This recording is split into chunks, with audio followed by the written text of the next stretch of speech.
ত্রয়োদশ জাতীয় সংসদ নির্বাচনে নিরঙ্কুশ সংখ্যা গরিষ্ঠতা অর্জনের পর বাংলাদেশ জাতীয়তাবাদী দল ও দলের চেয়ারম্যান তারেক রহমানকে অভিনন্দন জানিয়েছেন দেশ বিদেশের শীর্ষ নেতারা। নির্বাচনের ফলাফলের প্রকাশের পরপরই আন্তর্জাতিক অঙ্গনে শুভেচ্ছা ও সমর্থনের বার্তা আসতে শুরু করে।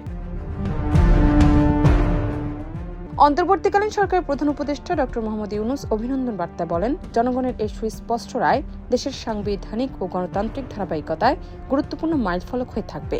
তিনি আশা প্রকাশ করেন, তারেক রহমানের নেতৃত্বে দেশ স্থিতিশীল, অন্তর্ভুক্তিমূলক ও উন্নয়নমুখী পথে এগিয়ে যাবে।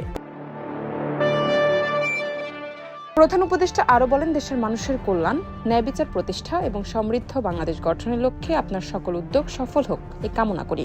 মহান আল্লাহ আপনাকে দেশ ও জাতির সেবায় প্রজ্ঞা, ধৈর্য ও দৃঢ়তা দান করুন। আন্তর্জাতিক মহল থেকেও এসেছে শুভেচ্ছা।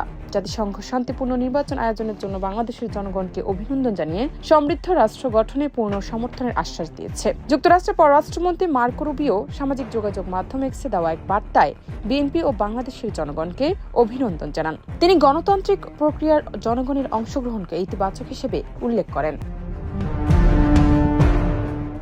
ভারতের প্রধানমন্ত্রী নরেন্দ্র মোদী টেলিফোনে তারেক রহমান ও বিএনপিকে অভিনন্দন জানান। তিনি আশা প্রকাশ করেন, দুই দেশের পারস্পরিক সহযোগিতা ও আঞ্চলিক স্থিতিশীলতা ভবিষ্যতে আরও জোরদার হবে। চীন ও ত্রয়োদশ জাতীয় সংসদ নির্বাচন সফলভাবে সম্পন্ন হওয়ায় বাংলাদেশের জনগণকে অভিনন্দন জানিয়েছে। পাকিস্তানের প্রেসিডেন্ট আসিফ আলী জারদারি ও প্রধানমন্ত্রী শাহবাজ শরীফ নির্বাচনে জয়লাভ ও সরকার গঠনের ম্যান্ডেট পাওয়ায় তারেক রহমানকে অভিনন্দন জানান।